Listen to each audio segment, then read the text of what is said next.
4-0. Voilà le score que l'Algérie a imposé avec force au Burundi pour clôturer le stage de préparation d'avant CAN. Alors que le match se déroulait à huis clos, privé donc du visuel, mais pas de l'information. Composition d'équipe, passeurs, buteurs, titulaires et remplaçants. C'est avec ces éléments qu'on va réagir à chaud à ce match particulier qui va dicter assurément la suite du parcours de Jamel Belmadi et l'équipe d'Algérie lors de la prochaine Coupe d'Afrique 2023. Salam l'équipe, salam la team des Z, j'espère que vous allez bien. Vous l'avez bien compris, on est parti sur une petite réaction à chaud. Donc ça va être une vidéo assez courte, mais pour moi assez importante, parce que même si on n'a pas vu le match là, on ne peut pas partir clairement sur une analyse complète, etc., statistiques, etc., mais on peut partir sur des faits informatifs réels qui peuvent en dire très très long sur justement cette préparation, sur la CAN à venir, sur l'importance de certains joueurs ou non, etc., etc. Donc pour être très clair, déjà avant de commencer, Mobrouk Alina. Bravo à Jamel Belmadi, bravo aux joueurs, d'accord. On les félicite grandement, bien évidemment, et j'attends vos réactions en commentaire massivement pour justement me donner votre avis sur un peu tout ce qui va être cité dans cette vidéo-là, l'information, etc., qui est sortie, etc., les infos qui sont sorties.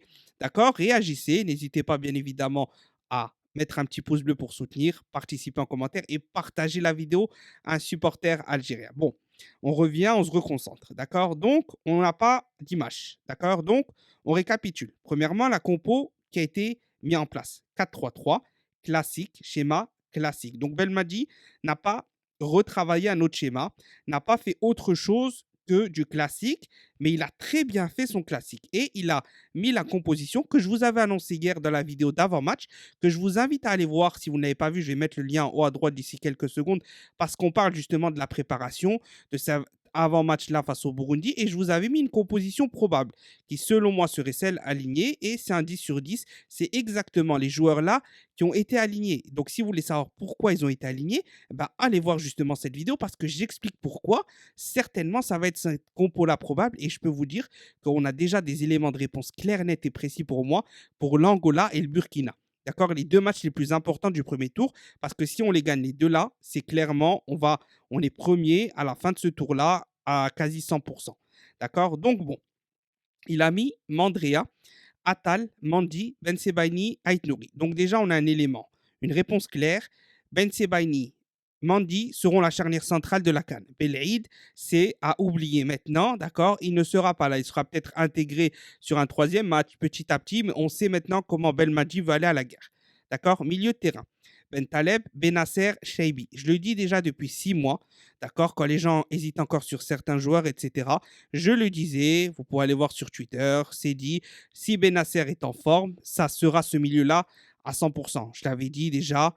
Donc pour moi, maintenant, on sait que ce milieu-là sera le milieu titulaire en puissance. S'ils sont à 100% physiquement à la CAN. Et pour moi, c'est le meilleur milieu, il n'y a pas de débat. D'accord. Devant, il remet l'attaque de 2019. D'accord. Marès, Bounjeh, Belaïli. Je savais qu'il allait faire ça. Et pourquoi il va faire ça?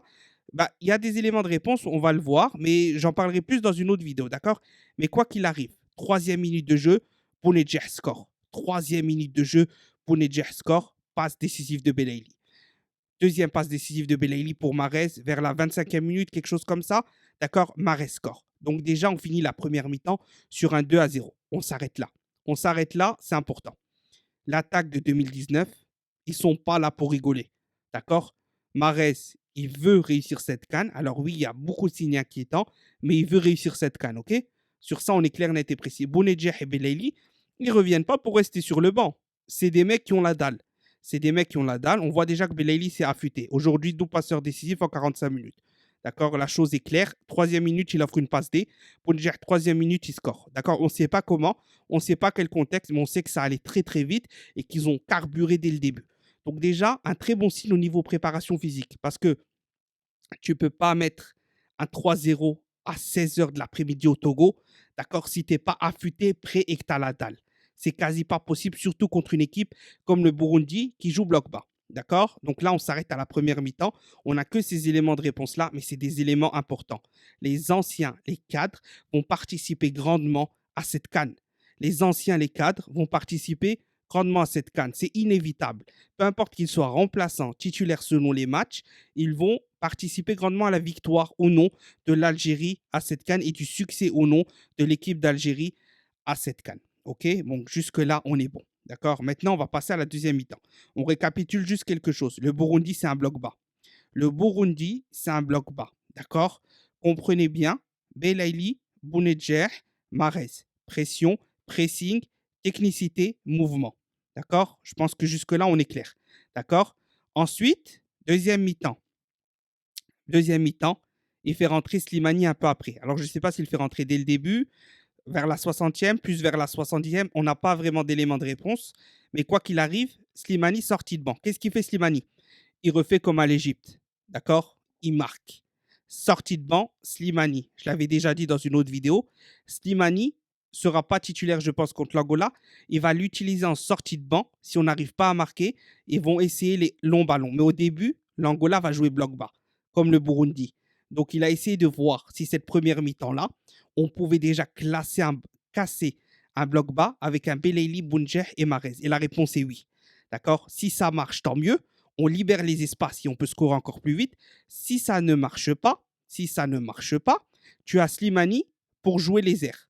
Pour jouer les airs et imposer un autre style, une autre compétence au niveau de ce bloc-là défensif de l'Angola. D'accord? Donc là, jusque-là, on est clair. Maintenant, on passe justement, comme j'ai dit, à la suite. Donc Slimani vient, il fait ça. OK. Une fois que tu es à 2-0, 3-0, il faut savoir que les équipes qui jouent en bloc bas sont obligées de libérer des espaces. Je l'ai déjà dit aussi plusieurs fois. D'accord? Je l'ai déjà dit plusieurs fois. L'équipe d'Algérie, sa force, c'est quand dans les 15 premières minutes, elle score. Quand dans les 15 premières minutes, elle score, 90% du temps, même 90% des cas, on va gagner. On va gagner le match. Peu importe l'adversaire, on va gagner le match. Parce que si tu libères des espaces à l'équipe d'Algérie, c'est très, très fort. Sincèrement, c'est très, très fort. Il n'y a pas beaucoup d'équipes qui peuvent nous résister s'ils libèrent des espaces. S'ils jouent bloc bas, oui, ça peut être très difficile sur un contre avec une défense vieillissante comme Mandi, certaines choses, certains problèmes de lenteur qu'on avait avant avec Zerouki, Mandi, etc. Ça peut être fatal, d'accord? Mais sinon, c'est très fort. Donc, les forces de l'Algérie, il faut retenir cette leçon-là aujourd'hui. Scorer vite et si possible finir à 2-0 avant la mi-temps. Là, tu es quasi à 100% sûr de finir le match avec une victoire, peu importe l'adversaire. D'accord? Parce que quand tu libères des espaces, on va les punir. On va les punir. On a les joueurs pour les punir et notamment avec un Amoura qui rentre. Ils sont à 3-0, ils essayent forcément de revenir au score. Et là, tu as Amoura. Ounas qui rentre, Ounas passe D pour Amoura, 4-0. Ounas passe D pour Amoura, 4-0. Je pense qu'on n'a pas besoin de détailler ça. Les titulaires et les remplaçants font le job. C'est ça qu'on en conclut. D'accord? C'est ça qu'on conclut justement. C'est qu'aujourd'hui, on a une équipe rodée. Sur le banc, le 11, les remplaçants, les titulaires, il y a des styles de jeu différents, polyvalents. Belaïli sur un bloc bas, Amoura en contre, Bounedjah pour du pressing sur le sol, Slimani pour les duels aériens, les passes un peu plus qualitatives, avec une meilleure vision de jeu. Marez, clinique quand il est devant les cages, mais pour ça, ça demande un pressing constant d'Abounedjah, etc. Donc voilà, Amoura qui rentre vitesse, Ounas qui rentre, il peut faire du Belaïli et de l'Amoura en même temps, d'accord? Donc c'est-à-dire profondeur, aussi bien déstabiliser un bloc bas, etc., etc., etc. Donc voilà pour récapituler ce match-là. Pour conclure très brièvement, on a vu aujourd'hui, on a entendu aujourd'hui, on a eu les informations aujourd'hui d'une équipe qui est physiquement prête. Qui est une équipe qui est physiquement prête. D'accord? Ça, c'est très important. Alors, Belmadi, je vous l'avais dit dans l'ancienne vidéo, que j'espère que vous verrez ou que vous avez vu, d'accord, que, entre guillemets, cette préparation physique, pour moi, elle est déjà réussie. Mais on va la voir si elle est vraiment réussie face à l'Angola et au Burkina. C'est là où on va attendre de la fraîcheur, de la qualité et du jeu, que là, on va voir visuellement. On va voir les défaillances, on va voir les temps forts, les temps faibles, etc. Et c'est là où ça va parler. Maintenant, je pense que Belmadi, alors bien sûr, on n'a pas d'éléments, mais moi, c'est ce que j'ai pensé déjà quand j'ai commencé à écouter son discours après le match du Togo à Prime. Je pense que là, maintenant, ils vont partir en Côte d'Ivoire, je crois, demain. Et ça va être repos, décrassage, repos pour arriver ultra frais face à l'Angola et au Burkina. D'accord? Avec l'espoir de faire tourner le troisième match. Ça veut dire que si tu as bien préparé, que tu te reposes bien et que tu bats ces deux joueurs-là, tu arrives en huitième de finale avec une équipe ultra frais et prête. Et c'est ça c'est un signe d'une équipe qui peut aller au bout et qui peut remporter la CAN. Ça, c'est une équipe, si tu arrives en huitième dans ces conditions-là, qu'on voit ces choses-là sur le premier tour, c'est une équipe qui peut aller au bout et qui a de fortes chances, une chance sur deux, de la gagner. Et je l'ai dit, cette équipe-là, elle est capable de tout. Belmadi, il vient avec une grinta. Les joueurs, ils viennent avec une grinta qui est exceptionnelle. Et il y a des signes qui ne trompent pas. On a envie d'y croire, on a envie de se dire, celle-là, elle est pour nous. Celle-là, elle est pour nous. Mais en tant que supporter, on n'a pas envie d'y croire. On se dit, vas-y, laisse tomber, on ne va pas trop espérer ceci, cela. Mais franchement, je vous ai dit, cette équipe, elle est à 1000% capable d'aller au bout. Belmadi a tous les joueurs, tous les profils de joueurs. Ça a Belmadi de faire le taf. Personnellement, et je finis par ça, on s'en fout de qui joue. On s'en fout de qui joue. D'accord? Moi, j'en ai rien à faire. Que tu mets Mahrez, que tu mets Belaïli, que tu mets Ounas. D'accord? Oui, il y a peut-être des joueurs qui méritent moins que d'autres. Il y a des joueurs peut-être qui méritent plus d'autres. Il y a des joueurs qui ne donnent pas assez, qui ne courent pas assez sur le terrain. Je m'en fous. Au final, tant que l'équipe gagne, que tout le monde est investi, si quelqu'un est meilleur en remplaçant qu'en titulaire, eh ben, je m'en fous. Si à la fin, tu me dis, tu mets, comme j'ai déjà répété plusieurs fois, Slimani Sentinelle et qu'on gagne la CAN, ramenez-moi le stylo, moi je signe. Ramenez-moi le stylo, moi je signe tout de suite. J'en ai rien à faire de que Amoura commence ou ceci ou cela. C'est pas mon problème. D'accord? Moi, mon problème, c'est que l'Algérie gagne. Donc, Ben m'a dit, fais ce que tu veux, ramène la canne à la maison. D'accord? Et Slema, on oublie ça, on oublie ces histoires de remplaçants titulaires, je sais pas quoi. C'est pas important. L'important, c'est de ramener la coupe. J'espère que la vidéo vous aura plu. N'hésitez pas à réagir vivement, grandement, à donner votre avis, toujours dans le respect, débattez dans le respect. Le petit like qui fait plaisir, bien évidemment, si vous voulez. Et voilà, c'était tout. Salam l'équipe, Tahia l'Algérie. On revient très bientôt pour la suite, peut-être dès demain, pour reparler de ce match-là, de la préparation et de la CAN qui arrive, mais avec un format un peu plus long. D'ailleurs, je pensais que la vidéo serait courte, mais elle est vraiment longue. Franchement, elle est longue finalement. Enfin, c'est quasi du pareil au même. Bon, bref, c'est pas grave. Salam l'équipe.